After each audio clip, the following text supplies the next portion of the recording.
Media. As consumers, we are bombarded by it at every turn, like the Incredible Hulk being bombarded by gamma rays. But what makes some media endure, while others are banished to the forgotten black hole of obscurity, never to be heard from again? Who or what decides this? Hetero life mates Steve and Yahel want to know, and they want to know now. This is Obscurity Now. And what's up, Obscurians? It's time for another episode of Obscurity Now, the show that takes a look at weird and almost forgotten pieces of media and then decide if they should be remembered for all of human history or tossed in the black hole of obscurity and never to be heard from again. My name is Steve, and with me is a man who thinks he's aging in reverse, apparently. It is Yahel. Hi, Steve. That's okay. That's something that I would expect your generation to say. So that's I forgive you. We're 2 years apart, ladies and gentlemen. 2 years apart. But welcome back to Robo-vember, everyone. Part 2, if you will. How has your life changed since we started covering Robocop? Steve, funny enough, it hasn't really changed at all. Although I did convince somebody to watch Prime Directives. Nice. They said that they had made a post saying that they were making their family watch all the Robocop franchise, beginning with the original movies, and I was just like, well, I'm gonna ignore that you're forcing your family to do this. I don't know what the situation is there domestically, but I was like, well, what about the Canadian TV series Prime Directives? And they didn't even know about it, and they're like, oh, we'll add it to the list. See, we are doing the Robo Lord's work here at Obscurity Now, spreading the word about great things such as Prime Directives, and then possibly on today's episode, Robocop, the first animated series. Can you believe there's more than one? I did not know that. Well, good thing I used the link that you sent me. Otherwise, I might have stumbled on the wrong one. I'm surprised they made one animated series, let alone two, just because, much like Rambo, which also for some reason was made into a children's cartoon, this isn't exactly the series that you would think would lend itself to a Saturday morning type children's Well, cartoon. I'm glad you brought that up because I was on the IMDb doing a research, as you do for a podcast such as ours. And I was reading a quote about the Robocop animated series. There's, of course, like most, animated series that only have, one season, like Robocop here. There's not, a whole bunch of interaction on the IMDb, but this one person writes, part of a series of later 1980s and early 1990s properties in which a R-rated film was turned into a more kid-friendly media franchise with an animated adaptation and accompanying toy line. Other examples, as you just said, Robocop, blah, blah, blah. That's not what I wanted to read. I read the wrong one. Shoot, where did it go? Anyway, it was basically this person was like, how older people lose things. I swear. So Clarence Brodiger removed the quote from IMDb. Sure, Grandma. Or maybe it was on the actual episode. But anyway, basically it was a person. It almost sounded like the person who you convinced to watch Prime Directives, who was like, back in the 80s, we used to take our kids to R-rated movies like Robocop all the time and have a great time because now kids are all coddled and parents are afraid that they're going to grow up maladjusted and blah, blah, blah. And I was just like, yeah, man. I mean, literally no one is stopping any parent that wants to take their kid to an R-rated movie. Well, I think maybe he's saying there's less R-rated movies these days, which, I mean, there definitely are, at least mainstream releases. There's a lot more PG-13 movies, but I will say, I mean, there's some PG-13 movies that had they come out in the 80s would have, probably been given an R rating. Well, I mean, I think I don't know. It depends. But anyway, we could debate the MPAA until the Robo cows come home, if you will. But what's more important is that well, first off, what's most important, ladies and gentlemen, is the Escape to Earth issue 3 Kickstarter is going on right now. And if you don't know, Escape to Earth is my comic book. We're on issue 3. Obviously, the past 2 Kickstarters were successful, so you should definitely check out the link in the description and order yourself a couple thousand copies. If you're a retailer, you should stock your entire comic shop with nothing but Escape to Earth, because the train is leaving the station, the Robo station, after all. But anyway, now that that's out of the way, we're here to discuss Robocop, the animated series, Season 1, Episode 1, Crime Wave. Are you oh, but first, I want to hear about, I hear you went to a Oddities exhibit? Was Robocop there? No, Robocop was not there. By the way, Good Form is here in the chat. He said, love the Kickstarter video. Yeah, Good Form produced that a couple of those Kickstarter videos. That would make sense. Yeah, that's but they are really well produced. Actually, they're really well done. Oh, that's Rob, the only other employee of Reptilian Media. Thanks for stopping by, Rob. I didn't see him at the Christmas party. Hey, we're trying to arrange it. If I can get down from Georgia to Tampa, you, me, and Rob are gonna hit the castle. It's gonna be great. But we'll talk about that more as the time grows near. Well, speaking of the castle, or kind of, I mean, I guess from talking offline, I get the feeling that you don't know what an Oddities Expo is, or an Oddities and Curiosities. Well, as I told you, I'm picturing MTV's The Head and the Max, because that was MTV's Oddities like animation lineup back then, or it's actually an expo celebrating the careers of the oddities from WWF's Attitude Era. Yes, thank you for bringing it back to pro wrestling. We'd get there eventually. No. So it's just a lot of like weird, a lot of goth kind of stuff, but a lot of skulls and skeletons from animals and taxidermy, and a lot of like artists. And, my second guess was going to be a celebration of a lot of like the circus, like sideshow freaks. They live in that. So they do that too. That they had like a section where they had like a freak show. You could pay a few extra bucks to go see. But I go to the cast. I was about to say this is the most Tampa sounding thing I've heard in a while. But yeah, I literally just went there to like get some like decorative stuff, and I bought 3 paintings to hang around your coffin, your casket. Yes, one of them will probably go next to the coffin. And that I. I mean, that's what brings the girls to the yard, right? Yes, that's what brings the. I was gonna say the ghouls. Anyways, doesn't matter. Let's move on. And no ghouls fear. Is gonna be kind of like no fear. Because it sounds a little like girls. Anyway, I like that. That was so bad it was good. So all right. Yeah, I saw. I was like, oh, this sounds like something Steve would say. I'd better something from an older generation. Oh my god. Past.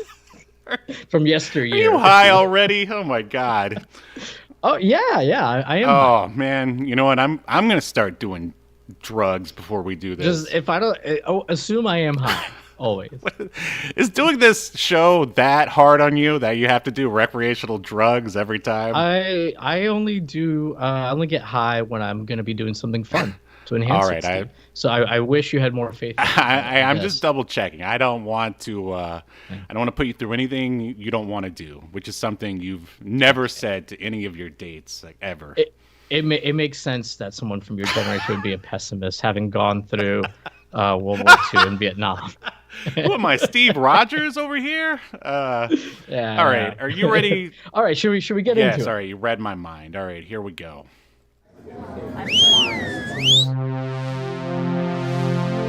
Welcome to your feature presentation.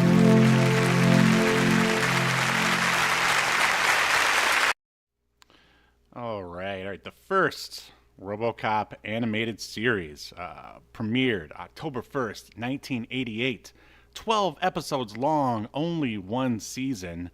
And as I previously stated, we are watching Season 1, Episode 1, known as Crime Wave. And here is a synopsis for that episode, because I think we all know, like, the general synopsis for Robocop at this point. Jealous over OCP choosing the development of Robocop instead of his projects like Ed 209, Dr. McNamara hires a gang of hoods, am I allowed to say that? Called the Vandals, one of my favorite punk bands of all time, to wreck old Detroit. Yeah, a very creative name for the for these Vandals. Right? To wreck old Detroit with the help of his gadgets and prove that Robocop is useless. So this is almost the exact same plot from Prime Directives, basically.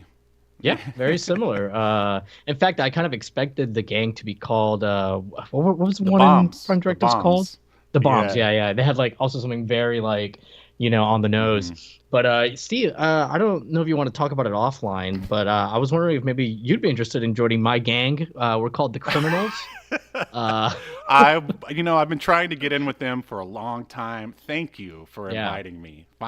Finally, an old senior citizen like myself is hip and cool once I joined the Criminals. Well, we aren't sure what like Metamucil flavors we should be stealing to try and turn over on the black market. So we were hoping to. Anyway, we'll talk about it offline. As long as I can get a 6-pack of Ensure, I'm good. All right. So, all right. So of course I have to know, what is your experience, if any, with the RoboCop animated series? I thought I had never seen this before, but then I started watching it, and I definitely, and I don't know if it's from commercials or whatever, but I must have like watched a little bit of it because I definitely remember the character design for his partner, whose name I already forgot. Yes, Lewis. Thank you. So I remember like her character design, and a couple other characters and the voices too. So I must have watched it, but I mean, I didn't remember like anything from an episode. Mm-hmm. What about you? I bet you were all over this. You were probably Robocop in every episode, if you know what I'm saying. Robo-copping off? Is that what you're trying to get at? No, like when you like cop something, it means to like steal it. Oh wow, there's that hip cool lingo again. I think maybe I caught an episode of this one. I know I've seen more. Yeah, you caught more of the RoboCop Alpha Commando, where RoboCop is basically Inspector Gadget because he's got all these like things that pop out of his hands, and I think he's got the jetpack and everything. But yeah, I feel like this one came on too early in the morning. I remember maybe seeing like 5 to 10 minutes of it, but yeah, I didn't see as much as I would have liked to back then. Oh, I'm very surprised. Yeah, well, I don't know. We didn't have TiVo back then, so. No.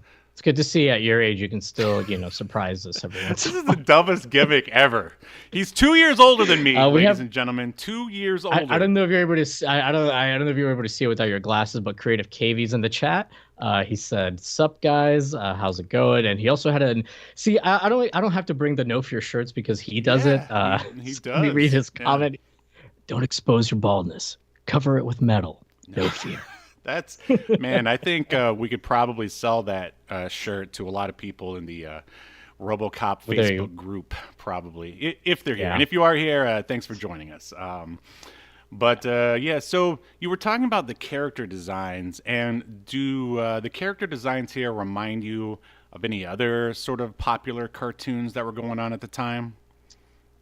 I don't, they definitely remind me of something, but I couldn't quite put my finger on it. And I don't know if it's because this kind of has a very 90s look to it in terms of the animation, even though it came out like in 88, I think. But I don't know. It's got that same kind of like look that like Spider-Man 90s cartoon did, and other stuff. Just take my word for it. I can't remember any names. Now who's the old man? But anyway, what about you? I mean, it sounds like you have a little backstory. Well, you were on the right track because this was produced by Marvel Productions. That's right, Marvel Comics, if you will. I think it looks very similar to G.I. Joe. In fact, I think Lewis looks exactly like Scarlet or one of the other Lady Joes. I also feel like there's also aspects of cops fighting time in a future or fighting crime in a future time. Do you get those vibes? Yeah, for sure, for Yeah. sure. So anyway, this episode is directed by. It took two guys to direct this 22-minute Wow. episode. There's just that much robo action in here, and the first is director Bill Hutton, and he worked on. He Both of these guys have a very long, illustrious animation careers. He started on Pac-Man, and make sure you check out our review of Cubert, the Cubert Thanksgiving special, since we're not doing anything Thanksgiving related this year. Yeah, definitely check that out. He worked on James Bond Jr., which we also covered, and Toxic Crusaders, which is another cartoon based on a R-rated property. And his latest venture is the Chucklewood Critters, a Chucklewood Halloween. I kind of wish we would have. Sounds great. Yeah, I kind of wish we would have covered that for Halloween, but Yeah, I've been looking forward to it. I'm sure. And then the next guy, I'm pretty sure his name has popped up on past episodes. Former porn director Tony Love. He started all the way back on Top Cat for Hanna-Barbera. Also worked on Pac-Man, Tiny Toon Adventures, Pirates of Dark Water, the original TMNT, and the Speed Racer reboot. Yeah. I see that he did tweet that he's going to soon release the previously unreleased Bottom Cats from his porn career. So God. that'll be... Wow. Yeah. Creative KB here in the chat pointed out that Stan Lee was the basis for his physique. I'm assuming Robocop's physique. Oh, yeah, I can definitely see that. Not really, but sure, we'll go with it. And he also recommended covering an episode or special of the Pac-Man series. Yeah. Which is quite interesting. Definitely. I wouldn't rule it out. Next up, again, we had to have two writers for this 22-minute cartoon. The first being Rich Fogel. Again, I believe this name has shown up for us because he worked on Wildcats, Cowboys of Moo Mesa, Batman Beyond, and Captain Planet. All those we covered except for Batman Beyond. And then his writing partner in this venture is Mark Seidenberg, who worked on Biker Mice from Mars, Mighty Max, The Snorks, and a lot of the other stuff that Rich Fogel also worked on. And so who are some of the voice actors in this show? Well, I'm not going to get too much into what any of these people did, with one exception that's kind of noteworthy. For the most part, they stuck mostly to voice acting. There was one guy that had a lot of live action stuff, but it was all like bit parts. So playing the voice of Robocop / Alex Murphy is Dan Hennessy. It appears he was later replaced by Robert Boxdale in the series. Robert Boxdale, coincidentally, in this show plays Dr. McNamara. Officer Lewis is played by Susan Roman. She is the one that I wanted to point out. I think she was the voice of Sailor from Sailor Moon. She was the voice of like Sailor Jupiter or whatever in the American series. So apparently she's pretty well known for that. Dr. Tyler is played by Barbara Budd. Well, you okay there? I'm just laughing at Creative KB's comment. He says, let me guess, a Star Trek actor played a janitor. There are no Star Trek connections this time, unfortunately. Oh, but at that Oddities Expo, even though it's all selling like skulls and gothic art and all this stuff, I did find like 5 packs of like different series of Star Trek trading cards from the 90s. Nice. And one of them, even though it looks like it's a pack of trading cards and it definitely is a card, it says that what's in there are laser discs, or I'm sorry, star discs. They're pop-out pogs. Oh, nice. So you pop them out of the card. If you see pogs, ladies and gentlemen, you buy them. I know I would, even if it's Star Trek. Yeah. Yeah. What? I'm going to let that go. Then we've got Old Man, played by Phil Proctor. I guess you weren't available. We've got Roger Hedgecock, played by his... That sounds very pornographic, Hedgecock. He's played by the somewhat pornographic sounding Rex Hagon. Yeah. Sounds more like a villain in like a 80s Nintendo game. The yeah, it does. We already talked about Dr. McNamara. Then we've got Clarence Boddicker. Yeah. That makes more sense. Played by Len Carlson. And that's pretty much. Oh, Greg Morton plays Sergeant Reed. And just pretty much so the everyone important knows, Clarence Boddicker does not show up in this episode. But I mean, I just thought it was crazy that, you know, I feel like, all right, if you were going to make a Robocop in 2023 animated series for kids, you definitely wouldn't have Clarence Boddicker in there because, you know, he's a horrible human being. But in the 80s, he just didn't care. They knew the kids would be like, where's Clarence? Why isn't Clarence here? So luckily Marvel delivered, but they haven't been delivering. So I mean, what was he? What did he do? Why is he Clarence terrible? Boddicker is basically the villain who kills Alex Murphy in Robocop 1. Like, shoots him in the head, shoots off his hand. Oh, Kurtwood. For some reason, I thought you meant the actor. Kurtwood Smith. Yeah. From that 70s Yeah, no, show. Kurtwood Smith, by the way, has been in quite a few Star Trek productions. Stop it. But he has been. I know he has. No, for some reason, I don't know, maybe because I'm high, I thought you were talking about the actor, the voice actor playing Clarence Boddicker, being a real life asshole. Well, Lynn Carlson has been in a lot of stuff. I mean, I don't know if he's an asshole or not, but anyway. So are you ready to jump into the episode, or you still have some more people to mention? No. Let's get into it. All right. So right off the bat, we get your sort of classic 80s, 90s opening with some pretty cool sounding music and some voiceover explaining basically RoboCop's origin. And did you happen to catch who composed the music for RoboCop? Yeah, Saban. Yeah. Shuki Levy and Chaim Saban. And I don't know about you, but Well, Saban was also one of the distributors, I think, or production companies involved with this as well, besides Marvel. Yeah. But I mean, I don't know about you, but I think the opening theme is pretty cool. And actually, the music overall. How about you? Yeah, I agree. The opening theme isn't really an opening theme, because it's basically like there's music playing and they're like explaining the premise of RoboCop. Right. Yeah. There's not any sort of. But it was good. It was well done. It was well there's done. not any sort of RoboCop, he's gonna save you. Yeah, that's not in there because RoboCop was past that at that point. He was too badass for any sing-songy choruses. All right, so we jump into the episode, and right when they show Murphy and Lewis in the opening, they look like brother and sister for some reason. And then you get a quick glance of like Clarence and like two of the thugs from the movie just in the beginning, and I was like, "Wow, good on you, Marvel." But things were different back then. So the episode starts, and just like in Prime Directives, there's some thugs, and they have taken over. What are they robbing? What?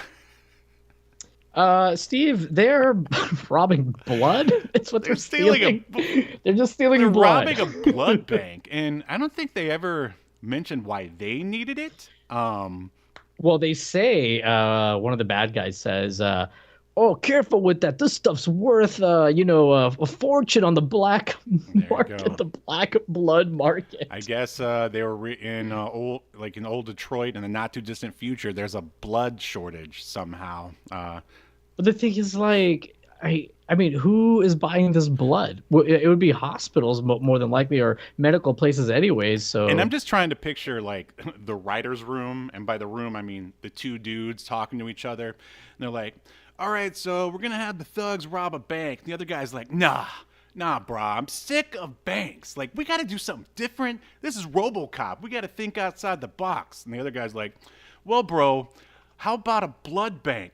Genius, you've done it again. Let's go with it." Like, I just don't see the point. Like, it's just really, really. Yeah, and by the way, if this market is so high, this black blood market, how come? So some random scientist shows up from the OCP and tells the cops that are there trying to kill these guys or whatever, or get these guys out the building. The scientist tells them, oh, they were gonna rob the blood. Don't you understand? Like the hospital needs this. Hundreds of people could die.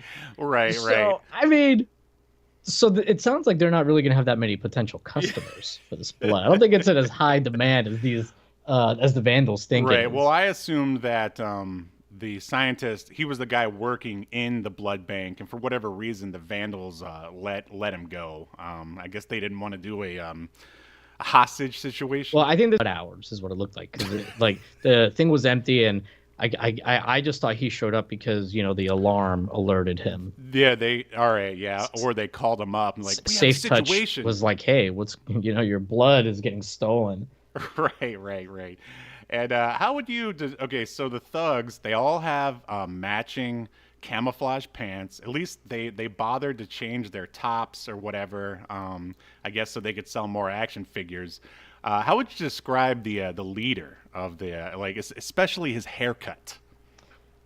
He's the guy with he had a mullet, I think, right? Oh yeah, like a mullet. Yeah, like a flat top mullet thing. It was like if you gave Guile from Street Fighter 2 a mullet.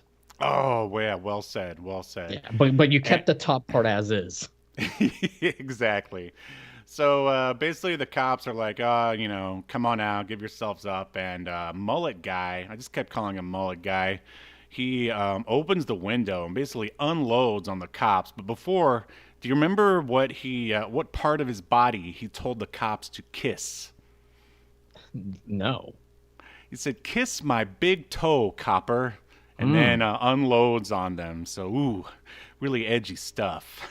Yeah. And he blows up a cop car. But I will say that I think there's a pretty decent level of action and gunplay in this. There's a lot. This is definitely a lot more violent than I expected. And the animation, I'm actually gonna bring up the animation because Creative KV had asked about it, but he said, well, first he said take a shot anytime there's an animation error, and Robocop has no arm, and then he was asking if the animation's polished. And I mean, I think for a 90s, well, really, this was produced in the late 80s, and I think it lasted through the early 90s. But for a cartoon of that era on TV, I actually thought the animation was really solid. Yeah. Oh, I agree. I mean, it's as we said earlier. I'm not sure if you're here at Creative. It's basically like maybe a slight tick above like G.I. Joe style. Between G.I. Joe, I would definitely say it's above G.I. Joe. 80s G.I. Joe. And just like with G.I. Joe, instead of like shooting bullets, they pretty much just shoot lasers. Yeah. Robocop shoots like lasers, but later we do see that the what's that thing called, the ED or the 209? The 209 does shoot bullets, as we see him try to murder people in their cars, and arguably does murder some of them. So I was so Fox glad Kids were murder lives. It's okay. Yeah. Well, they were very conservative for a while there. I do have one question for you about the RoboCop design, or I guess it's more about your opinion. Okay. So for some reason, animated RoboCop has like a metal codpiece, and in the movie, it's just a black, sort of void. Why does animated RoboCop need a robo codpiece? Oh, I had not noticed that very distinct difference, Steve. I was so robo caught up by the story that I didn't pay attention to that. But I don't know. Do you know why they did that? No, I have no. Because even the action figure, because I would say RoboCop, if I didn't make it clear before, was a franchise that I definitely got obsessed with. And I remember, like in elementary school, my dad was like, if you make a 100 on your spelling test, I'll buy you whatever you want. So, of course, I said I wanted a RoboCop action figure. And I remember the action figure had the codpiece as well. And as a child, you were like, this is not the correct crotch for my... Well, I was just like, why in the movie does he just have, the black... And then here he's got the metal.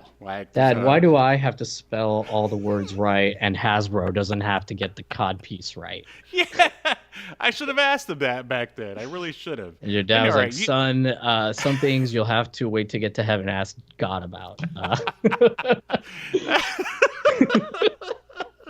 That might have been his answer, actually. So I actually think it makes more sense for him to have a metal codpiece, though, because now his balls are not if they're flesh if they're flesh cop balls, they're going to be more vulnerable without the codpiece. So what you're saying is it's the Shadow Hawk armor all over again.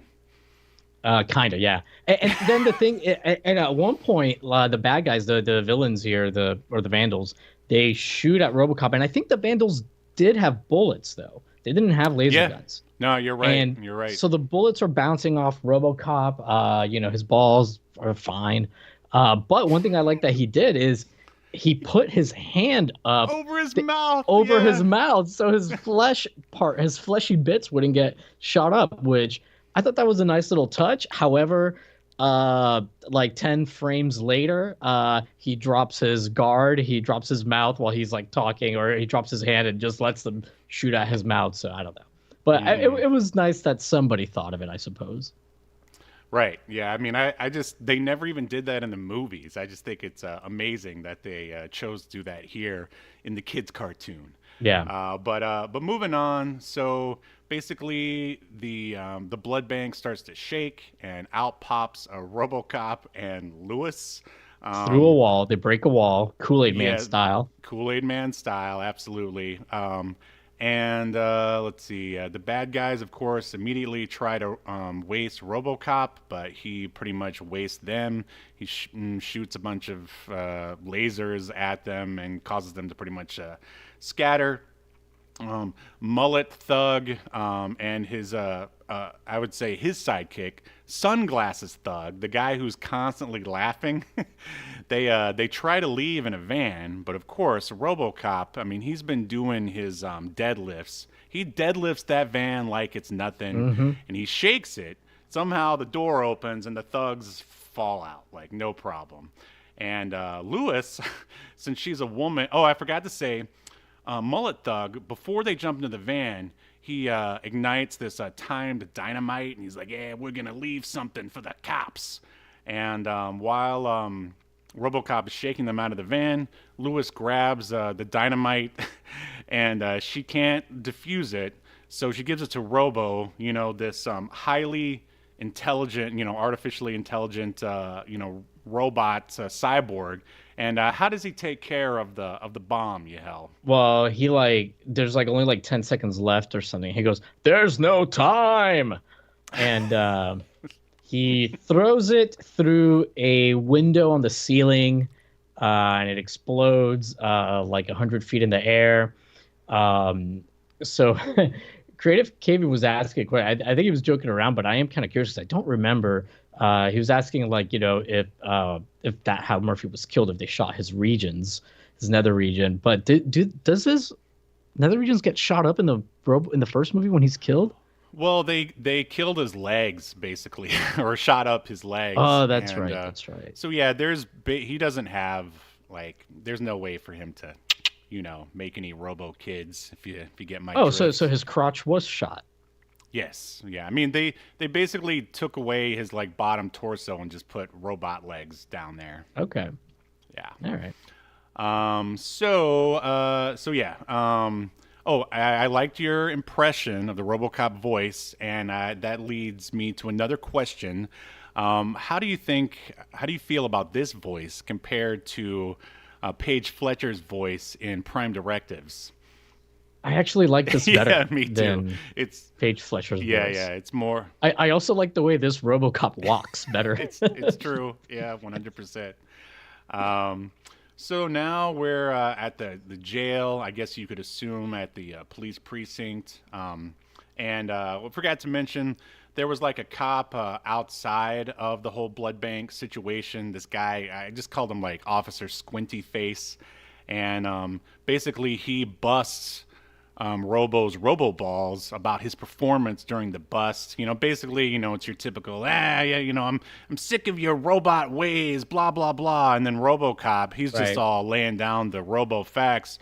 I was just following my Prime directives. And then he goes ahead and lists them all. And I will say RoboCop's mouth, is a little weird sometimes. And also just the way the sort of visor is drawn, it just feels a little off compared to real life. I don't know if that's just because it's 2D anime. I mean, did you get that vibe at all? I did. I also wasn't too crazy about how like his visor, like it's more like it has like a red light in it Yeah, now, it's got. and it's like a Cylon, or maybe even Kit, Yeah, from yeah, Knight Rider. exactly. Is that I figured that would be more like your era, Steve. Oh yeah, Uh, not yours, you so zoomer. correct.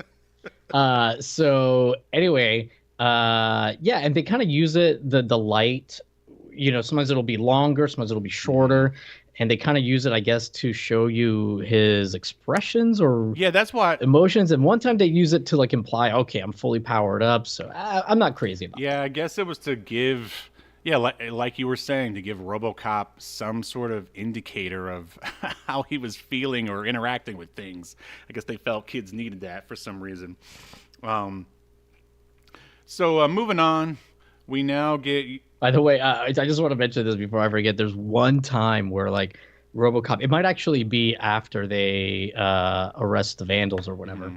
RoboCop, he's already put his gun away. Like the situation's diffused. There's no reason for anybody to have their armed weapon out.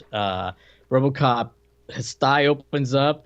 He takes his gun out. He just twirls it for no reason. Yeah. He's like, "Oh, I was just doing my job," and then he like twirls it to show off. Which I was like, "Okay, that's a little Yeah, weird." well, that was his thing from RoboCop 1, which I feel like they never even really did that much moving forward after that movie. But in RoboCop 1, wasn't it? Correct me if I'm wrong. Like he would spin it just once as he was putting it back into his Yeah, thigh. it was. Where here he's just like holding it out, spinning it, show it off like 10. It'll spin like 10 or 20 times. I guess he just they didn't want to animate the gun going back into his thigh. I guess I don't know those lazy Marvel animators. But wouldn't they just reverse like put the frames in reverse order? You would think so. I don't have an answer. Then Yahel, you've broken me. There you go. So now we get your sort of it's almost a trope of RoboCop, your OCP board meeting. McNamara, who I dubbed here indoor sunglasses guy, he's literally always wearing sunglasses indoors. And he's also got a metal hand. So if this guy, just the look of this guy says villain, like if you don't think he's a villain, Right. he is. There you go. Spoiler alert. He says RoboCop is too expensive to the rest of the board members, and they should invest in the Ed 209.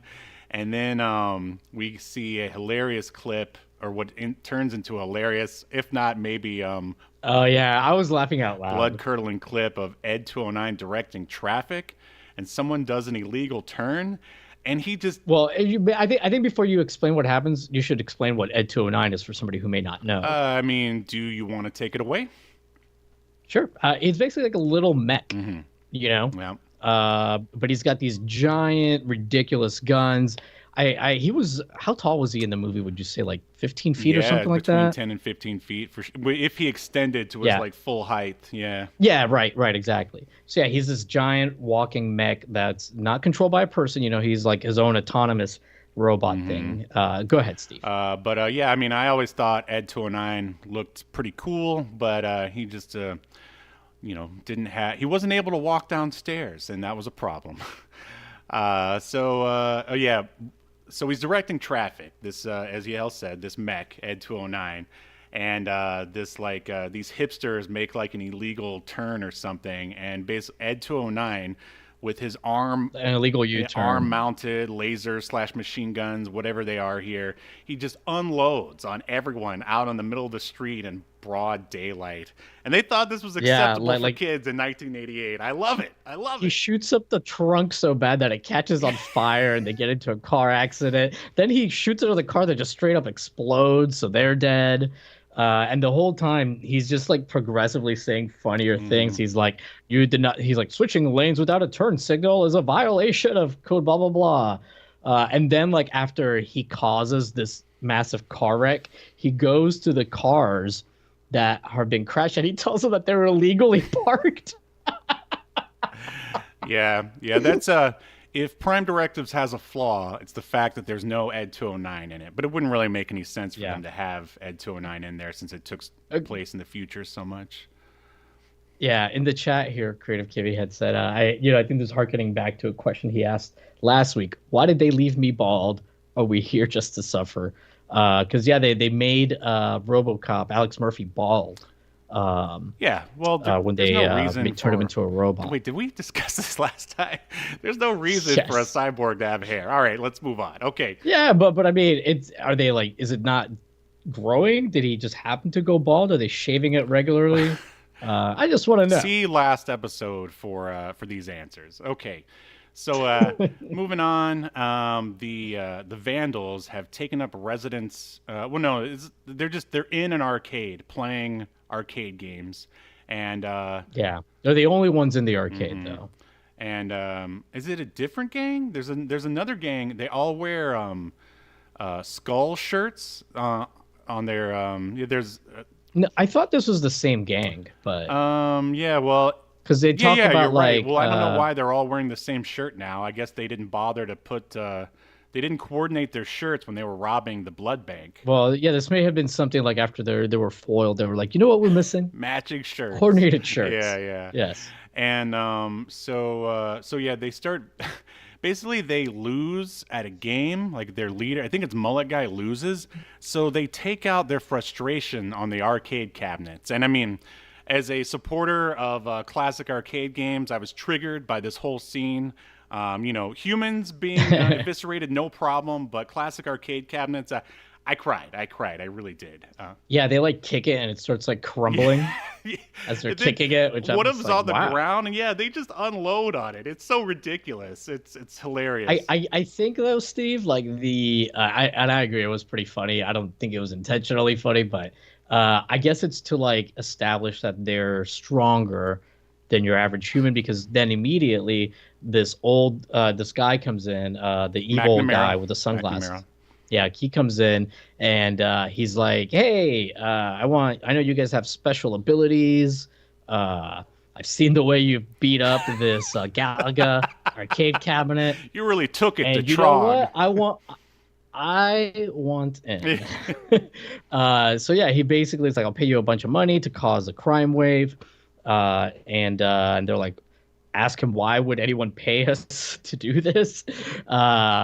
And good on them for asking questions. And McNamara says, well, because this will make RoboCop look bad and people lose faith in him. So that's the evil, sinister plan. Thus discontinuing the RoboCop program, and then I guess putting more Ed 209s in the into old Detroit, thus making McNamara like king of OCP, more or less. Yeah, and rich, I assume. Yeah, richer. I mean, he's already like way high up there. I mean, how much more money does he need? But he's I have a fully working metal hand rich. Yeah, I hope to get there someday. I really do. Someday, Steve. We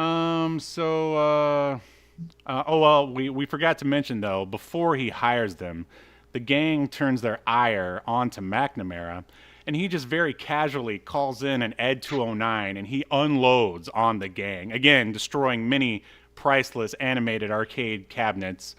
And then they hatch their plan together.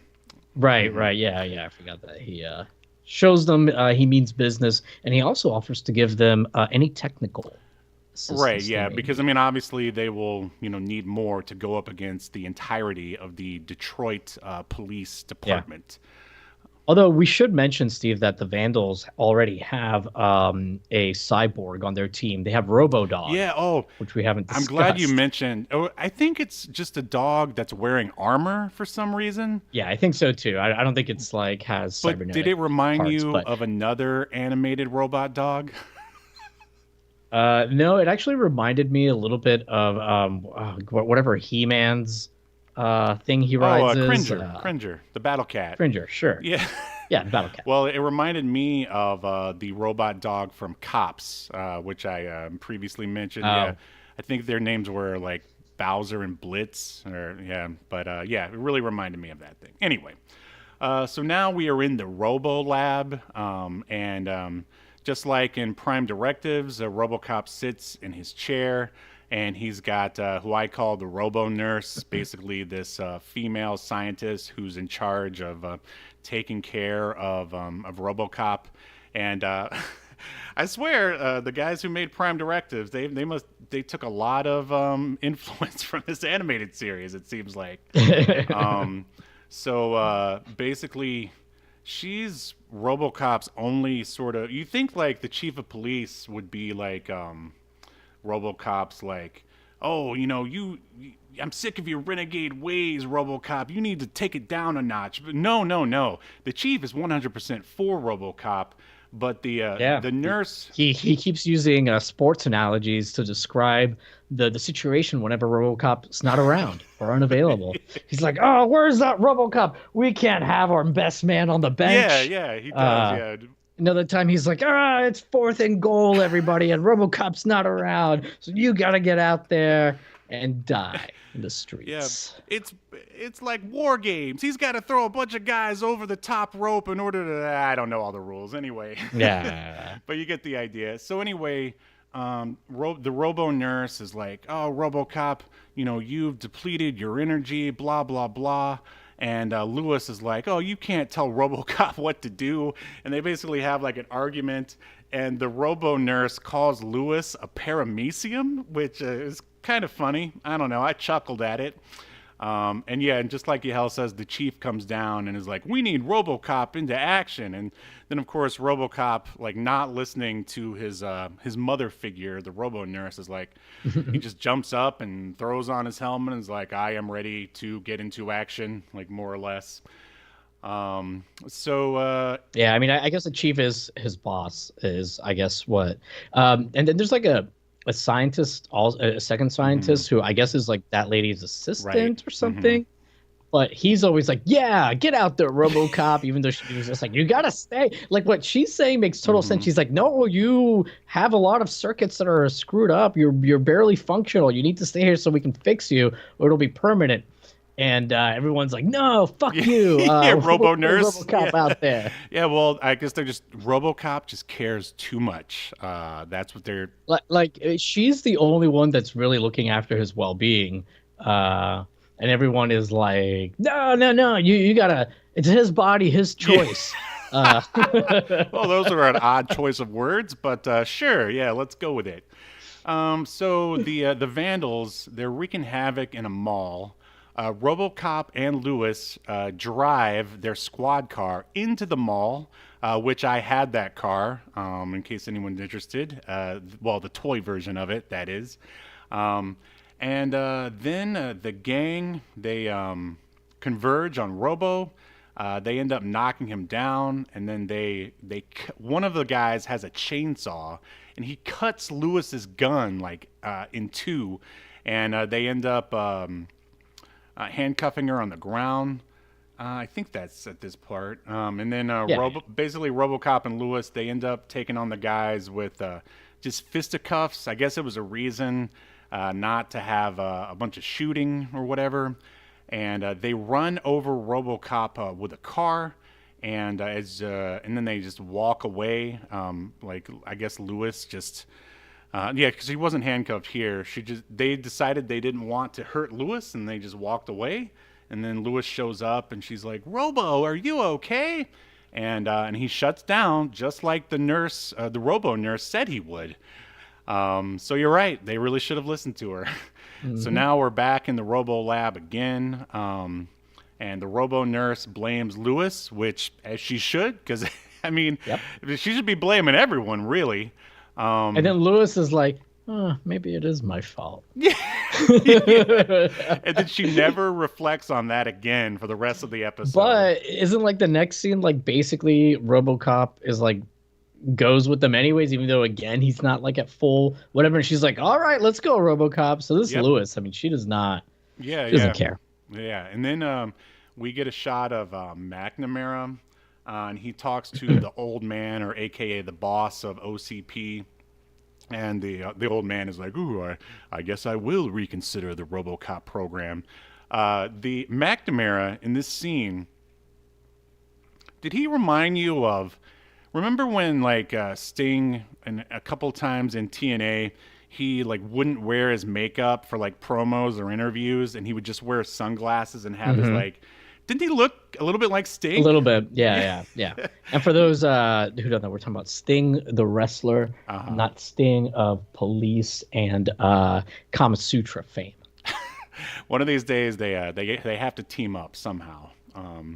Before Sting retires in what, like 3 weeks? They have met like a bunch of times and like posted pictures together and stuff. Those pictures are fake. Okay, if you say so. They are. I'm pretty sure Sting himself tweeted.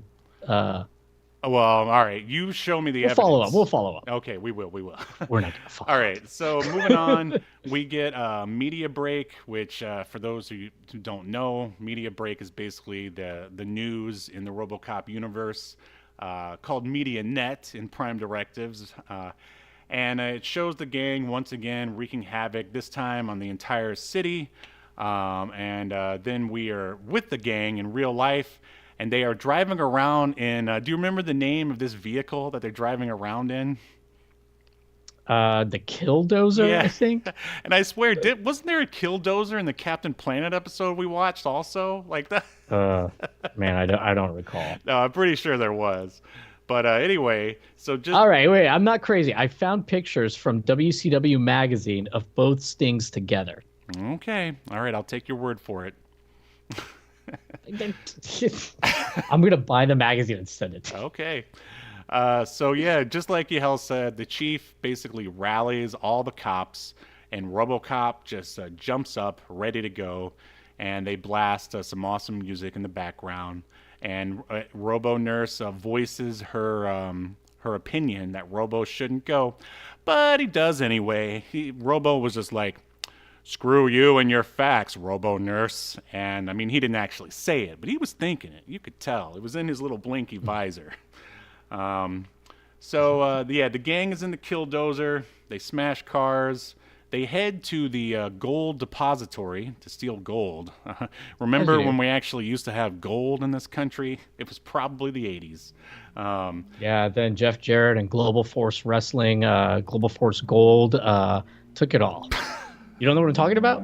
I'm familiar with GWF, but I didn't know that they... GFW. Sure. But yeah. So he used like the Global Force name to also start selling gold to people. What? Yeah. Oh, that's the most obscure fact ever. This is back when like doom prepping like really got into like the public zeitgeist. And he was, and there were a bunch of companies selling gold because the end is coming. And they were like, "Oh yeah, you need to buy gold, so you have that'll be what we're gonna trade, bars of gold." And he started selling Global Force Gold. Do you listen? Do you listen to the Jeff Jarrett podcast? No. You should listen. I love Jeff Jarrett though. I unironically think he should get a world title run. No, he's awesome. I agree, and you should at least listen to the TNA episodes of the Jeff Jarrett podcast, because we were there for all that stuff. Well, not all of it, but a lot of it. But anyway, I don't know. Smoke Monster is in the chat. I do want to say hello. He said, "I love gold."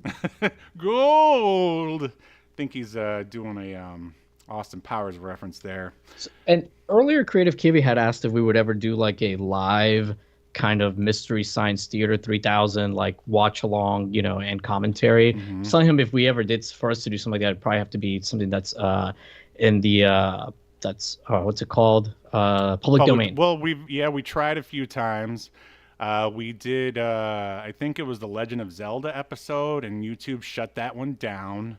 But there were others that... Yeah, in the beginning, we tried something that was pretty obscure, because he was saying, oh, maybe something with, where the IP is dead. But I think we tried that at the beginning. And we've done it successfully on a few things. I just can't think of it at the time. The very first thing was the Sega thing that...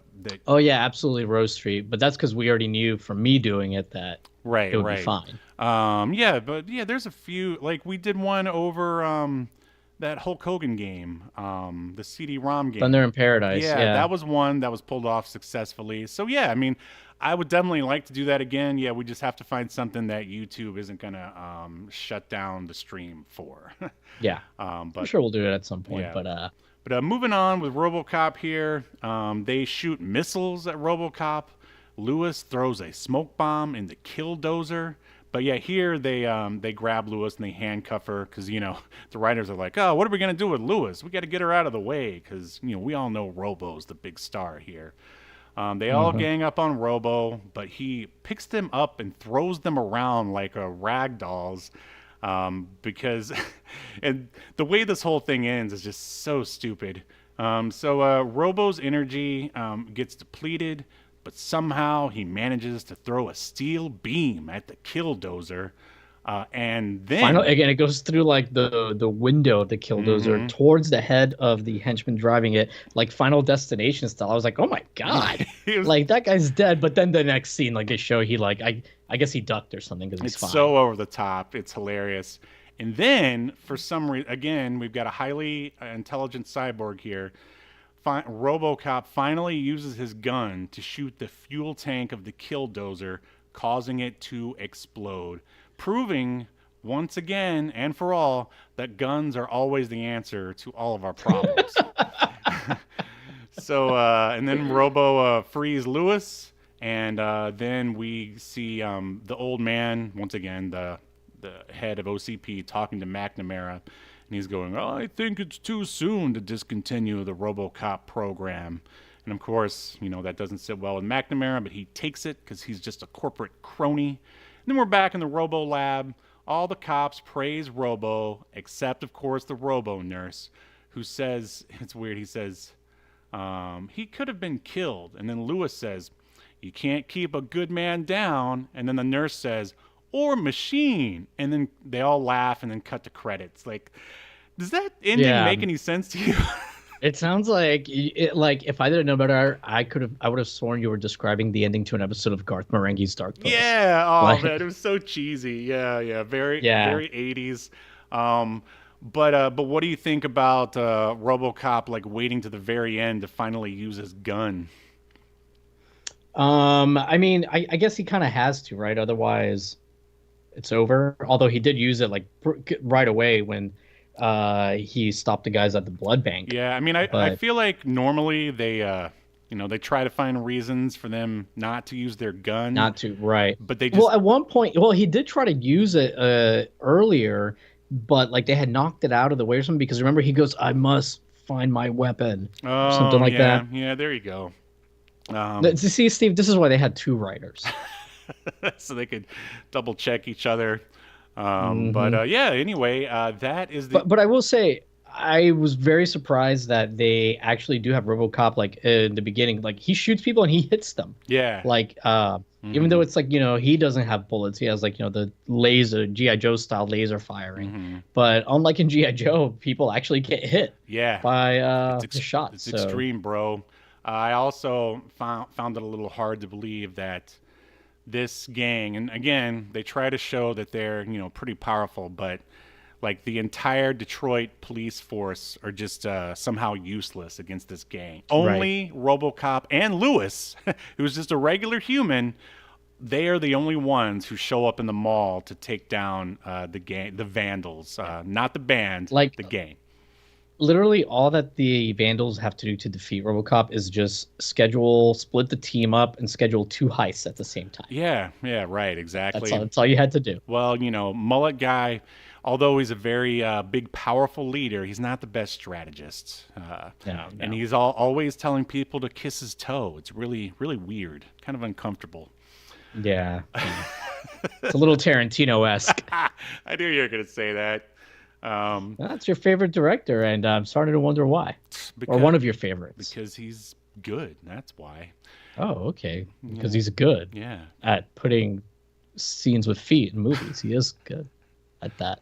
Yeah. All right, anyways, shall we render a verdict? Yes, let's do that. That's the question. All right, Officer Velazquez.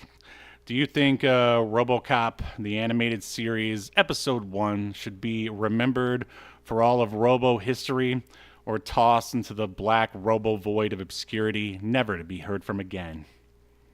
Oh, I definitely say keep it. I was pleasantly surprised. I thought it was going to be okay, but, RoboCop, how do you do it as a kid's show? But they made it a lot more violent than I expected. It has some pretty funny bits, like the bit with Ed 209 and the traffic is legitimately laugh out loud funny, and it's meant to be. And it like kept a little bit of that social, making commentary on a possible dystopian future we're headed towards. But doing it in that RoboCop kind of funny way. So yeah, I say keep it. Oh, I agree 100%. Like, I thought that this might be the Alpha Commando that I watched back in the day, which I'm glad it's not, because I think that one is way more cartoony than this one is. It definitely keeps to the RoboCop sort of tone, like you said, the satire. Lots of over-the-top action, even if you've never seen the other movies. I mean, just the action is awesome, and the animation is pretty good.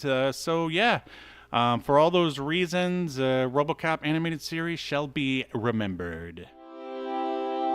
In accordance to Obscurity Now, the most important streaming YouTube podcast in all of the internet, you shall be remembered. Yes. Good show. Good show.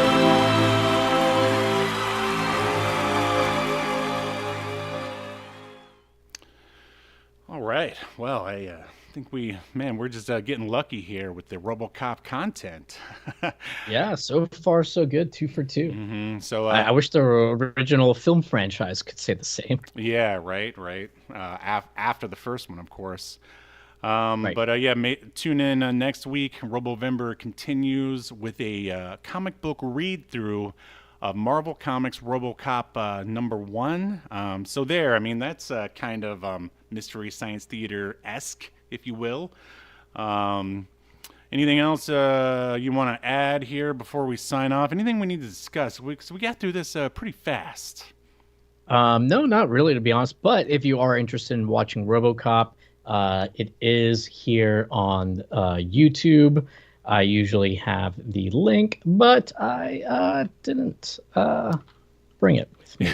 But if you just search for RoboCop the animated series on YouTube, it'll be like the first thing that comes up. Yeah, and there'll be a link in the description right underneath the link to the Escape to Earth issue 3 Kickstarter, which you should definitely check out. If you like action adventure and RoboCop, I think it's got a little 80s flair in there. There is a robot. He's just not in the first couple issues all that much. But anyway. I do want to point out before we go that in the chat, Smokebuster said, good show, RoboClap. Oh, that reminds me of... And as we know, thanks to your keen eye, RoboCop himself doesn't have the parts to get the RoboClap from a fellow Robo lady anymore. That's right. There's no way for him to Robo-produce. But I was going to say it reminded me of the parody of RoboCop on The Critic, I think. It was either The Critic or The Simpsons, where it was a Robo-clapper. And he would he was about to break up like a bust, and like the criminal, he just goes, and then RoboCop goes down like this. Get it? Robo-clapper, because the clapper. Get it? I get it, Steve.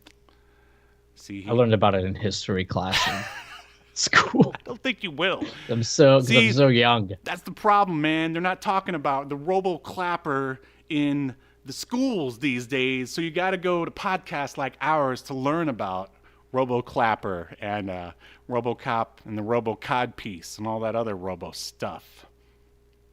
I mean, I agree. This is the #1 source for RoboCop codpiece education material. Robo-mouth I think I can say that scabies? confidently. Unfortunately, I feel everyone has their talent. Steve, I guess this is talent cross to bear. I don't know, but sure, everyone has their kink. Thank you for admitting that, Steven. Hey, some of us have caskets for no reason in our living room, and I'm not judging. That's all I'm saying.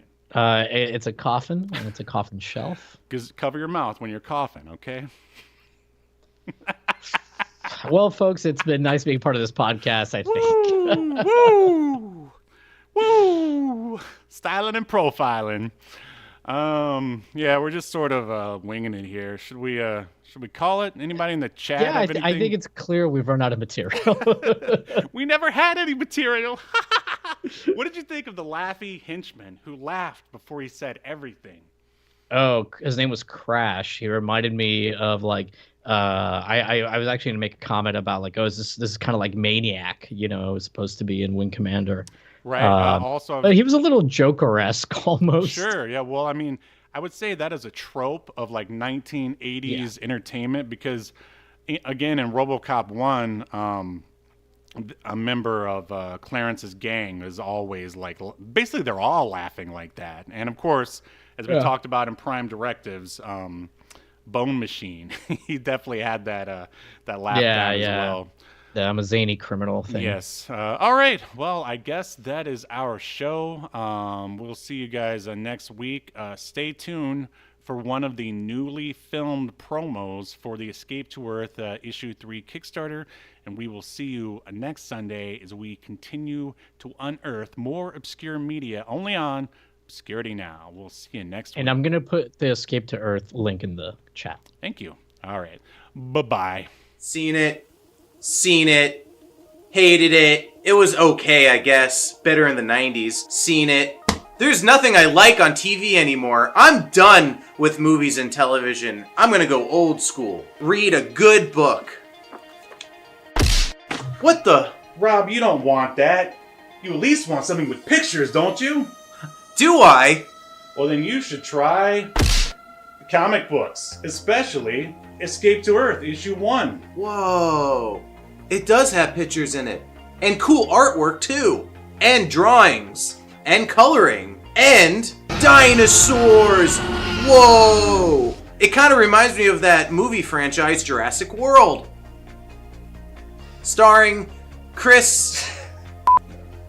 That was awesome. But it's so short, I finished it so fast. Rob, you idiot. Don't you know how comic books work? There's already a second issue, and a third one is on the way at Kickstarter. Get out of town! It's true. In fact, you can go to Kickstarter right now and buy copies 1 and 2 and support issue 3. And how? So I guess I'll go on Kickstarter right now because I want to see what happens in part 3. I should probably read part 2 first, though. You should buy multiple copies of both parts. Oh. Okay. The Kickstarter ends December 1st, so you can expect to get your books by March 2024. Whoa, that's one of my favorite months of the year. Mine too! What? But what if I'm a weirdo who likes to read digital comics? Don't worry, we have a digital catch-up tier as well. Oh, So what actually happens in this book? I only looked at the pictures. Well, it's about an intergalactic thief who falls to Earth and has to team up with a woman who can control dinosaurs with her mind. Whoa, that's pretty cool. It's just the story I was looking for! Wow, that was great. I can't wait for issues 2 and 3 to arrive in the mail by March 2024. In the meantime, I have some books to burn. They mean nothing to me now.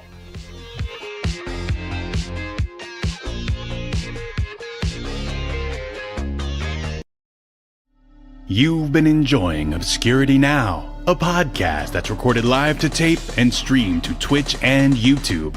Subscribe so you never miss an episode or hilarious quip. Take us with you by following the download links provided in the show notes to wherever you get podcasts. And take notice of our various social media links. If that's what you're into, I'm not here to judge. And make sure you join us live next week at 6 p.m. Eastern, 3 p.m. Pacific as we continue to discuss more obscure media only on Obscurity Now.